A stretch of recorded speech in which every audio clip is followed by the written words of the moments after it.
Salut à tous, c'est Lucas de Spin Pro et aujourd'hui on va voir 7 conseils au flop, à la turn et à la river en spin pour les débutants. Donc vraiment tu as plein de choses à voir, tu vas pouvoir les appliquer directement. Quand je parle de débutants, c'est important de le dire, c'est des joueurs même qui sont légèrement gagnants. Vraiment quand tu débutes, on va dire tu joues au poker depuis un an, on va dire tu te formes depuis un an ou moins, c'est surtout ça. Parce que si tu t'es pas formé, entre guillemets, tu restes débutant en termes de niveau de jeu. Donc c'est vraiment ça qui est important. Si tu n'es pas encore très gagnant en 5 euros, tu peux regarder cette vidéo, tu auras des choses qui vont t'aider.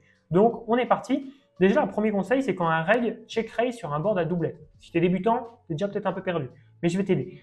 Sur cet exemple, par exemple, tu as open 5-5 au bouton, ton adversaire te call en big blind, donc tu imagines le spot, tu es au bouton, tu open avec 5-5, la SB fold, et au bouton, ça te call avec, on ne sait pas quelle main, mais ça te call. En tout cas. Ton adversaire, du coup, il t'a call, et le flop vient 9-9-3. Tu décides de miser, évidemment, parce que tu penses être en value contre des 3, contre des paires de contre des peut-être paires de 2, paires de 4, des fois de temps en temps, mais surtout aussi contre par exemple valet 10, peut-être qu'il va te call, etc.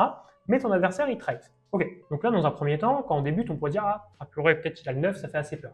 Alors, ce qui est important, c'est que quand c'est un reg, qui est contre toi, un joueur régulier en basse limite, on parle d'un reg entre les 2 et les 10 euros, la plupart du temps, ils vont pas raise un 9 en fait. Ils devraient le faire, mais ils auront peur. Ils veulent toujours trop trap, etc. C'est une vraie erreur qu'ils font. Donc, tu as soit un call ultra facile parce que tu sais qu'ils le feront quasiment jamais avec le 9, par contre, ils vont le faire avec un 3 ou des bluffs. Donc là, tu es assez serein parce qu'ils ne le font pas souvent avec le 9. Mais aussi, on peut aussi réfléchir à shove. Pourquoi? Parce que si ton adversaire a As-3, Roi-3, Dame-3, Valet-3, il risque de call ton tapis si tu pars à tapis. Et donc toi, avec 5-5, tu serais ultra content de partir contre As-3 sur ce board. Par contre, il va quasiment jamais raise un 9, comme je t'ai dit. Et donc pour toi, ça devient intéressant. Et vu qu'en plus, il raise quasiment jamais en bluff un mauvais reg, on va dire un reg en basse limite, il va jamais raise en bluff quasiment ici alors qu'il devrait le faire, mais il ne va pas le faire. Et ben donc pour toi, c'est quand même intéressant de partir souvent à tapis contre une paire de 3 qui est plutôt, ça sera une bonne paire de 3. Ils ne vont pas faire ça avec 3 et 2, mais le plus probable, c'est qu'ils fassent ça avec Roi 3 et Dame 3. Donc pour toi, c'est intéressant. Donc pour toi, c'est vraiment intéressant de partir à tapis contre ces mains-là. Donc vraiment, c'est une vraie option. Mais tu dois surtout ne jamais fold. Soit tu as un call super facile, soit tu réfléchis à shove, qui peut être une vraie bonne option si tu vois que ton adversaire raise jamais les 9. Et souvent, de toute façon, un régulier ne raisera pas les 9. Un récréatif, c'est complètement différent. Il peut raise un 9, il peut raise un 3, il peut raise n'importe quoi, il peut call n'importe quoi, c'est complètement différent. Par contre, un régulier, il ne va pas raise un 9 la plupart du temps. Un mauvais reg, en 20 euros plus, évidemment, ils vont raise les 9. Mais voilà, c'est important. Contre un donk bet plus de 30% du temps, il va falloir savoir réagir. Comment faire quand ton adversaire donk bet tout le temps? C'est chiant, hein, évidemment, des fois tu as envie de miser au flop, mais il donk bet, tu peux rien faire. Eh ben, c'est un truc quand même qui est assez commun en basse limite, et puis même plus tu montes, mais plus tu montes, les joueurs réguliers le font pas. Donc c'est moins commun parce qu'il y a moins de joueurs, moins de joueurs récréatifs, pardon, mais tous les joueurs récréatifs ont tendance souvent à le faire quand même. Donc quand tu vois que quelqu'un donc bet plus de 30% du temps, donc vraiment régulièrement, eh ben n'hésite pas à call avec presque toute ta range. Parce que si tu vas toucher, tu vas les laisser spew et donc du coup tu vas prendre une tonne. S'ils abandonnent, tu vas pouvoir les bluffer. Et souvent ils ont des mains pas très fortes quand ils donc bet. Donc pour toi c'est vachement intéressant d'essayer de call beaucoup. Si tu foldes beaucoup, ils vont avoir raison de continuer en fait. Ça va être, même s'ils font n'importe quoi, ça va devenir un bon exploit si tu foldes trop. Donc sois assez intelligent pour call beaucoup là-dessus et essaye de vraiment le prendre en compte. Quand je dis call beaucoup, sur As 7-2, 10 et 9, il faut call. C'est vraiment à ce point-là. Donc vraiment, c'est important. Évidemment, s'il fait un petit sizing, s'il fait un overbet, non. Mais s'il fait une blinde dans 2 ou dans 4, il faut call. Super important. Voilà. Ensuite, le donk bet river VS passif. Donc si tu touches contre un joueur passif, comme je te l'ai mis, n'essaye pas de check raise et river. Pourquoi? Et je vais te montrer un exemple. Sur roi 6, 9, 2 et 3. Ok, il y a les tirages pique, il y a la flush au pique qui vient de rentrer. Et donc avec dame 7 de pique, évidemment, tu viens de faire flush. Hein, et bah donc il ne faut pas check pour essayer de trap. Ce ne sera même pas forcément un trap, mais tu voudrais le laisser bluffer de temps en temps, le laisser miser en value, is value cut, etc. Mais non, il ne faut pas faire ça. Pourquoi? Parce que ton adversaire, il ne va pas miser un roi river ici. S'il a déjà misé plus tôt, il ne va pas miser un roi 5, roi 7, etc. Il ne le fera pas. Il devrait, mais il ne le fera pas. Il ne va pas miser un 9, aucune chance. Même des doubles paires, des fois, genre s'il a 2 et 3, il est capable de checker, etc. Donc il faut vraiment faire attention. Par contre, ils vont être capables de te call. Donc tu dois à tout prix reprendre l'initiative pour que ton adversaire te call. Évidemment, il va quand même miser s'il a flush, ton adversaire. Il n'est pas fou non plus. Mais le problème, c'est qu'il ne va pas value assez. Et donc, du coup, ça va souvent faire check-check, ce qui est dommage quand tu as fait flush. Donc, si tu reprends l'initiative, par contre, un roi, il ne va jamais le fold, même s'il est passif. Donc, c'est ça, ton intérêt, c'est de reprendre l'initiative river dans ces situations-là contre un adversaire passif. Contre un régulier, c'est complètement différent. Contre un joueur aggro, c'est complètement différent. Il faut le laisser faire n'importe quoi. Mais contre un mec passif, c'est important de donc bet river de ton côté, et même assez cher, hein, pour value sur des 9, sur des rois, sur des doubles paires, etc. Ok, et pourquoi pas sur des straight aussi d'ailleurs. Et contre des flushs inférieurs aussi. Bref, il y a beaucoup d'intérêt à faire ça. Le quatrième, ça serait d'overbet légèrement avec. Le quatrième conseil, ce serait d'overbet légèrement avec nuts. Quand je dis légèrement, c'est pas beaucoup, mais tu vas voir. Les joueurs adverses ont tendance à imaginer plein de bluffs quand tu overbet. Pourquoi? Parce qu'ils vont se dire, ah, peut-être il essaye de m'exploiter, qu'est-ce qu'il fait, je comprends pas. Et donc, par exemple, sur roi 6, 9, 4, 2, donc le même board avant, si le pot fait 10, avec ton dame 7 comme tout à l'heure, je choisirais plutôt le sizing 11 BB plutôt que 8. Parce que si je fais 8, il va se dire, ah bah il est en value, il me fait cher, etc. Que quand tu vas overbet, tout de suite, pour un récréatif et même pour beaucoup de réguliers, ils vont toujours être là. Ah ouais, mais quel bluff il fait? Pourquoi il essaye de me faire un overbet? Il essaye de me faire folder là. Il essaye d'arracher le pot, il essaye de me faire une erreur. Et au final, bon, en fait, non, tu le fais en value, tu prends un max de value.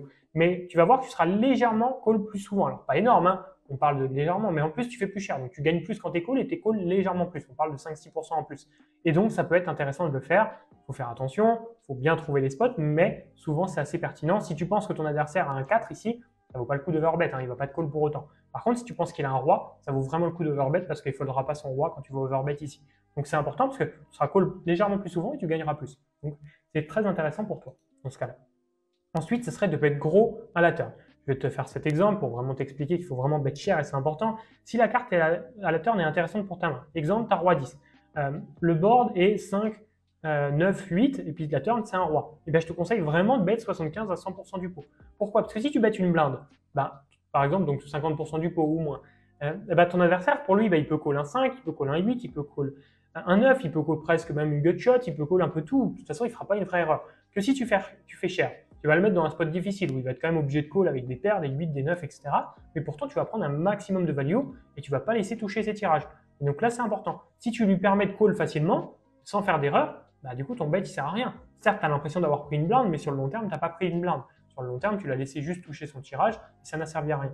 Donc, c'est vraiment important de prendre un gros bet à la turn quand tu veux être en value comme ça. Donc, n'hésite pas, 75 à 100% du pot. Le mieux, c'est quand même un petit peu en dessous du pot.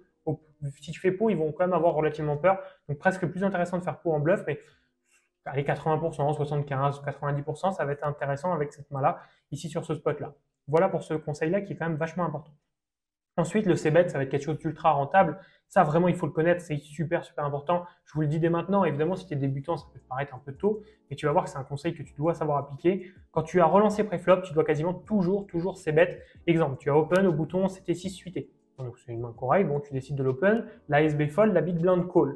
Ok, tu te retrouves sur As-9-2, tu dois miser 25% du temps. Pourquoi? Parce que tes adversaires, s'il a 10 et 7, il va fold. S'il se retrouve avec 4 et 8, il va se retrouver à fold. Donc déjà, tu vas faire le tri dans sa range, tu vas lui faire fold plein de mains qui te battaient déjà et puis que tu es content de faire fold. Déjà, c'est la première chose. En plus, tu n'as pas d'As. Ton adversaire ne peut pas avoir d'As, que toi, tu peux avoir des As, pardon. Tu peux avoir As-Roi que tu as relancé, tu peux avoir As-Dame, As-Valet, etc. que tu auras relancé. Ton adversaire, s'il avait une main comme ça, il aurait fait tapis. Donc déjà, tu es assez serein sur le fait que ton adversaire n'ait pas grand-chose en plus ici. Il n'y a pas trop de tirage, il n'y a pas d'As, donc il va folder beaucoup. Donc pour toi, tu peux miser 25% du pot, même avec CT6, ça te permettra de gagner le coup, puis sinon, tu pourras peut-être toucher un pic à la turn qui te donnera un tirage, etc. Peut-être un 7 qui te fera gagner contre les deux, etc. Donc c'est super intéressant pour toi de miser ici. Donc je t'encourage vraiment à beaucoup ces bêtes ici dans ces spots-là, c'est super intéressant. Ensuite, ce serait de jamais showdown d'une mauvaise hauteur, parce que c'est une erreur qui est vraiment trop régulière chez beaucoup de joueurs. Ils abandonnent trop facilement leurs mains. Hein, mais vraiment, retiens que la meilleure option, souvent, c'est de bluffer. Si tu as 4 et 2 et que tu n'as rien touché, etc., essaye des choses, expérimente des bluffs, mais ne showdown pas ces 6 et 2, ces auteurs qui n'ont rien touché, parce que tu es sûr de perdre le pot. Donc, tente un petit bluff dans des pots raisonnables. Quand ton adversaire t'a montré de la faiblesse, genre il check tout du long, tu sais que tu peux tenter le bluff. Par contre, si évidemment ton adversaire a fait un 3 barrel, tu ne vas pas raise the river all-in avec 4 et 2. C'est logique. Mais voilà, quand tu vois que ça sent mauvais, mais pour ton adversaire n'a pas grand-chose non plus, pourquoi pas tenter un petit bluff, expérimente des choses, tu verras que ça améliorera tes résultats. C'est vraiment super important comme conseil, ça va vraiment te faire progresser. Pour ceux qui veulent avoir un objectif précis, parce que beaucoup avancent sans objectif précis, un plan, une bankroll précise, savoir pile la bankroll qu'il leur faut, et le plan d'action précis pour savoir, bon, fais ça, fais ça, fais ça, fais ça pour réussir au poker, parce que si votre objectif c'est de réussir au poker, sur la bonne room aussi, c'est important pour avoir de meilleurs résultats, je vous ai fait une formation 100% offerte qui répond à toutes ces questions. On compare tous les objectifs possibles, tous les plans possibles, toutes les bankrolls possibles qu'il va falloir en fonction de votre limite, etc. Et aussi, on compare toutes les rooms. Comme ça vous permet de faire que les bons choix. Tout ça, ça se passe sur spinpro.fr.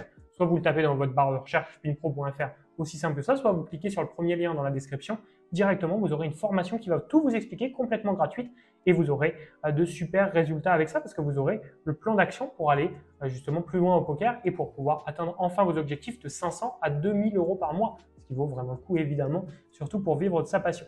Voilà, et ça ne demande pas beaucoup de temps, vous allez voir, donc vraiment c'est un truc à ne pas rater, c'est une vraie bonne opportunité. De mon côté, je vous conseille vachement de mettre un petit like et de vous abonner si vous voulez voir plus de vidéos de ce style et obtenir de plus en plus de conseils pour progresser au poker. Mon objectif, c'est de vous faire progresser au poker sur cette chaîne. Donc, si vous êtes au bon endroit, n'hésitez pas à vous abonner. De mon côté, je vous remercie d'avoir regardé cette vidéo et je vous dis à plus dans une nouvelle vidéo. Ciao!